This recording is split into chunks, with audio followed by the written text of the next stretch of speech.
My name is Watson, and I live in a small, quiet town where everyone knows each other. I enjoy hosting dinner parties at my house and bringing friends together. For good food and conversation, it was a warm summer evening when I decided to host another dinner party, inviting my closest friends. I had no idea that this night would turn into a mystery that still haunts me. I spent the entire day preparing for the party.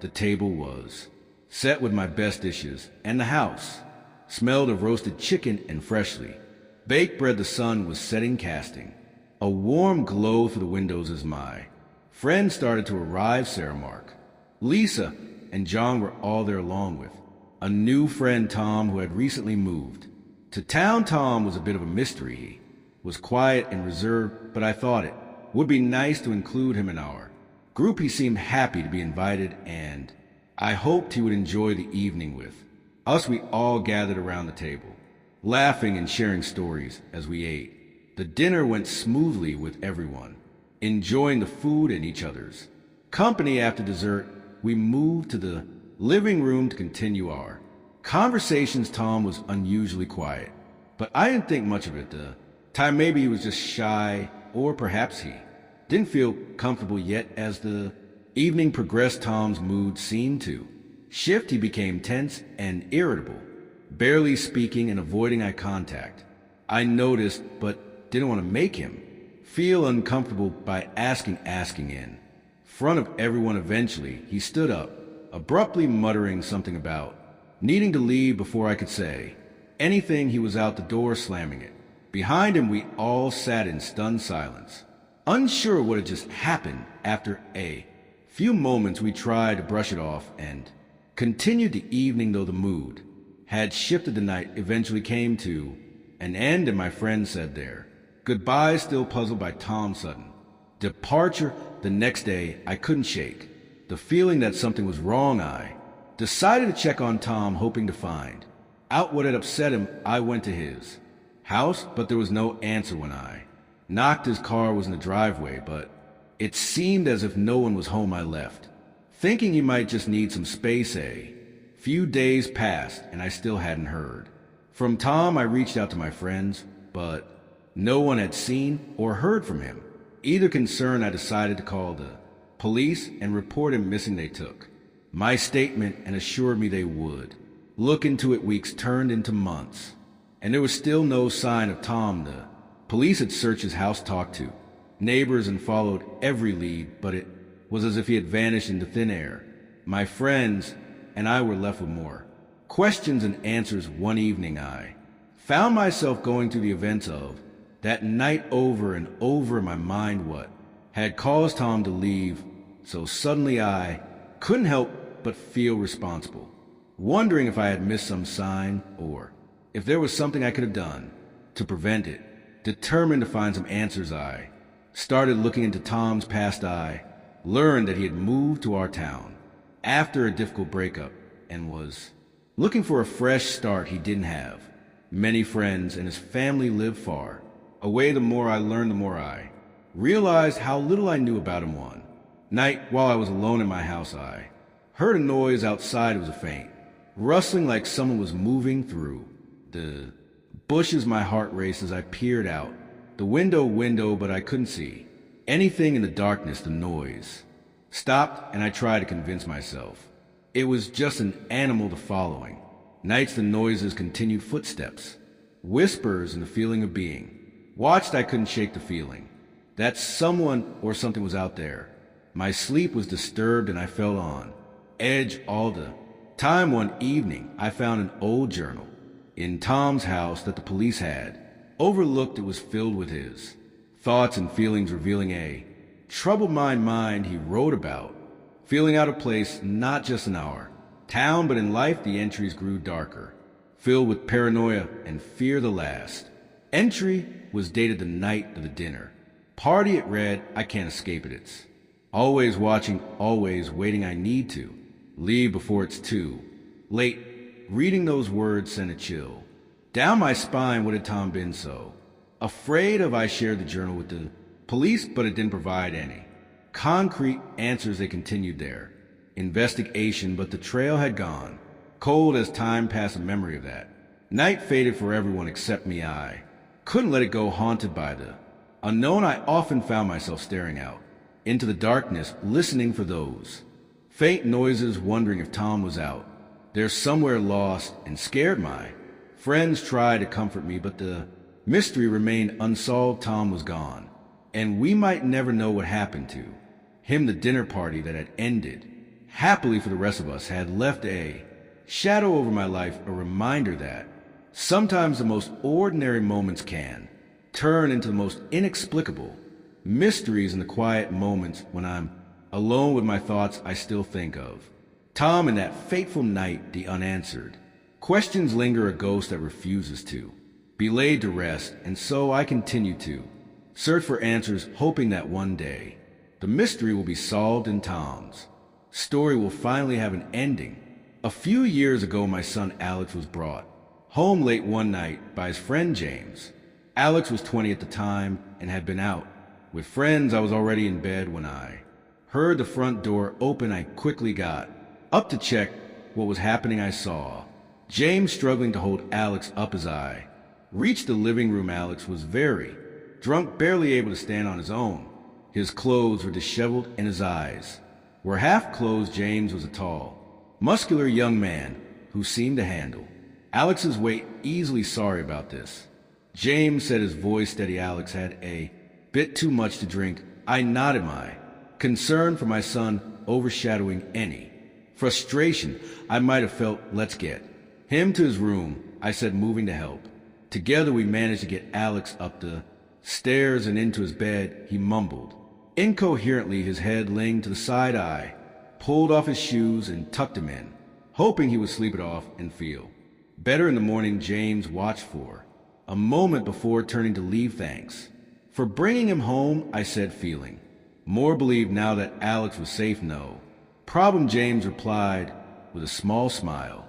I'll check on him tomorrow. With that, James left and I went back to my room, hoping for some sleep. The next day, Alex was groggy, but otherwise fine. He didn't remember much from the previous night, just that he had been out with friends and had too much to drink. Life went on as usual, and I didn't think much more about that night. A year later, everything changed. One evening, I was watching the news when a breaking story caught my attention. The reporter was standing in front of a hotel, describing a horrific crime that had taken place. My heart sank as I listened. A young man was found dead in his hotel room earlier today, the reporter said. The victim, whose name has not been released, was reportedly checked into the hotel by a friend the previous night. Police are now searching for a friend who is considered a suspect. I felt a chill run down my spine. Something about the story seemed disturbingly familiar. I watched, horrified, as the reporter continued. According to witnesses, the suspect was seen leaving the hotel early this morning. The police have released this sketch of the suspect. The screen showed a drawing of a man who looked eerily like James. My heart pounded in my chest as I tried to process what I was seeing. Could it be him? The thought was almost too much to bear. I immediately called Alex. He answered on the third ring, his voice sleepy. Alex, turn on the news, I said urgently. There's something you need to see. A few minutes later, he called back, his voice now fully awake and filled with shock. What do we do? I don't know, I replied, my mind racing. We need to call the police. We did just that, and soon detectives were at our house asking questions about James. Alex told them everything he knew about the night James brought him home drunk and how they had been friends for years. The detectives took notes. Their face of serious days turned into weeks as the search for James continued. The story was all over the news, and everyone in our small town was talking about it. The more I learned, the more horrified I became. James had not only gotten his friend drunk, but had also checked them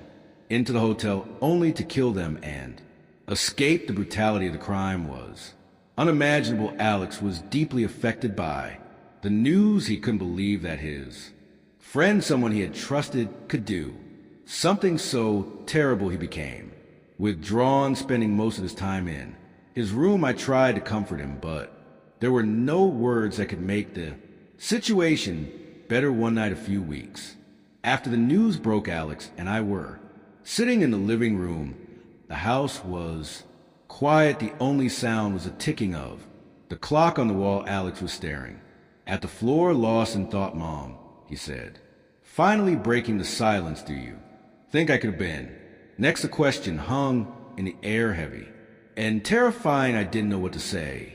The thought had crossed my mind too many times, and it was something I tried to push away. "I don't know, Alex," I said softly, "but you're safe now, and that's what matters." The police eventually found James. He had fled to a neighboring state and was hiding out in a rundown motel.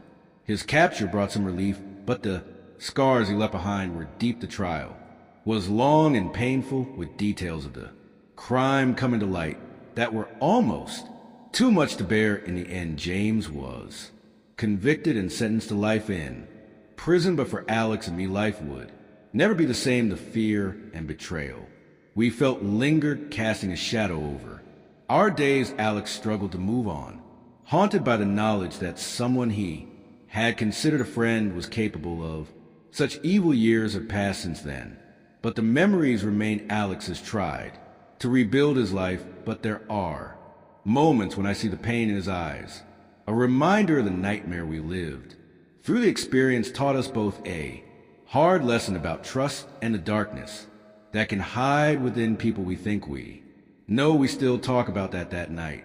Sometimes the night James brought Alex home, it serves as a stark reminder of how close we came to losing everything. And though we've tried to move forward, the shadows of that time are never far behind. Before we get into the next story, if you come for the first time, please make sure to subscribe to our channel and press the bell icon for upcoming scary stories. We need your support. Please share these stories with your friends and family. Thanks. Last September, my friends and I decided to go for a night drive. We were bored and wanted an adventure. It was a cold, clear night, and the moonlight made the empty roads look mysterious. There were 4 of us in the car: me, Alex, Sam, and Jenny. We drove aimlessly, laughing and playing music, but soon the conversation turned to ghost story. Someone mentioned an old abandoned house at the edge of town. We should go there, Sam suggested with a grin. The idea was thrilling and scary at the same time. We all agreed, and Alex, who was driving, turned the car in the direction of the house. The roads became narrower and bumpier as we got closer. Tall trees lined the path, their branches looking like twisted fingers in the moonlight. Finally, we saw it, the old abandoned house that stood at the end of a long gravel driveway surrounded by overgrown bushes and tall grass. The house was large, with broken windows and a sagging roof. It looked like it had been empty for years. The car's headlights cast eerie shadows on the walls, making the house look even scarier. We parked the car a little way down the road, not wanting to draw attention to ourselves. As we walked towards the house, the air felt colder, and I could hear the sound of our footsteps crunching on the gravel. My heart was beating fast, and I could tell my friends were nervous. Till we reached the front door, which was hanging off its hinges. Alex pushed it open with a creak, and we stepped inside. The air inside was musty and stale. The moonlight filtered through the broken windows, casting long shadows on the dusty floor. The house was silent except for the occasional creak of the old wooden floorboards. We split up to explore. Jenny and I went upstairs while Alex and Sam stayed on the ground floor. The stairs groaned under our weight as we climbed. Each step echoed through the empty house. Upstairs, we found old furniture covered in white sheets, broken picture frames, and cobwebs in every corner. It felt like the house was holding its breath, waiting for something to happen. Jenny and I moved from room to room, our flashlights cutting through the darkness. In one of the rooms, I found an old diary on a dusty table. I picked it up and opened it, but the pages were too faded to read. Suddenly, we heard a loud crash from downstairs. My heart jumped into my throat. Alex, Sam, Jenny called out, but There was no answer. We hurried back down. The stairs of the living room was empty, but the front door was now closed. We hadn't heard it shut. A sense of dread washed over me. Something wasn't right. Let's find them and get out of here, I said, my voice shaking. We moved through the house, checking each room. The kitchen was empty, and so was the dining room as we entered. The last room, a small storage space at the back of the house. We found Alex and Sam. They were standing still, staring at something on the floor. I followed their gaze and saw what they were looking at. A Trapo. Did you open it? I asked. Sam shook his head. It was already open when we got here. A cold draft came up from the Trapo, sending shivers down my spine. Darkness below seemed to swallow the light from our flashlights. Against my better judgment, we decided to go down the narrow wooden ladder. Creaked as we descended into the basement. The basement was damp and cold. The walls were lined with shelves full of dusty jars and old tools. In the corner there was a small flickering light. We cautiously approached it and found an old lantern hanging from a nail in the wall. It cast a dim glow, barely illuminating the room. Suddenly we heard footsteps above us. Someone else was in the house. My heart pounded in my chest. We turned off our flashlights and stood still, listening. The footsteps grew louder, coming closer to the Trapo. We held our breath, hoping whoever it was would leave, but the footsteps stopped right above us. Then slowly the trapdoor began to creak open. A figure appeared at the top of the ladder sill, silhouetted against the dim light from the living room. Was a man, tall and thin, with wild hair and eyes that seemed to glow in the dark. He climbed down the ladder, and we backed away, trying to stay out of his sight. The man moved slowly, methodically, as if he was searching for something. He muttered to himself words we couldn't understand. I could feel my friends trembling beside me. We needed to get out of there, but the only way was past the man. Suddenly the man stopped and turned his head, looking directly at us. His eyes locked onto mine, and a cold smile spread across his face. He started walking towards us in panic set, and we bolted for the ladder, scrambling up as fast as we could. Alex went first, followed by Jenny, then me, and finally Sam. As we reached the top, the man grabbed Sam's ankle, pulling him back. Down Sam kicked and struggled, and we all grabbed him, pulling him with all our strength. Sam managed to break free, and we slammed the trap door shut, locking it with a rusty bolt. We didn't stop to catch our breath. We ran out of the house, through the front door and back to the car. We jumped in, and Alex started the engine. The tires screeched as we sped away, not looking back. As we drove away, the house disappeared into the darkness behind us. We didn't speak, too shaken by what had just happened. The thrill of the night drive had turned into a nightmare. We had found our adventure, but it was one we would never want to repeat. From that night on, we never spoke of the abandoned house again. The memory of the man and his eerie smile haunted me for weeks. Even now, when I drive past the edge of town, I feel a chill and speed up, not wanting to be reminded of that terrifying night. I worked the night shift at a quiet gas station in New Hampshire. The job was simple. My duties included stocking shelves, cleaning, and handling the register. The nights were usually calm, with only a few customers stopping by to fill up their tanks or grab a snack. One night, as I was preparing to close up, I noticed the air felt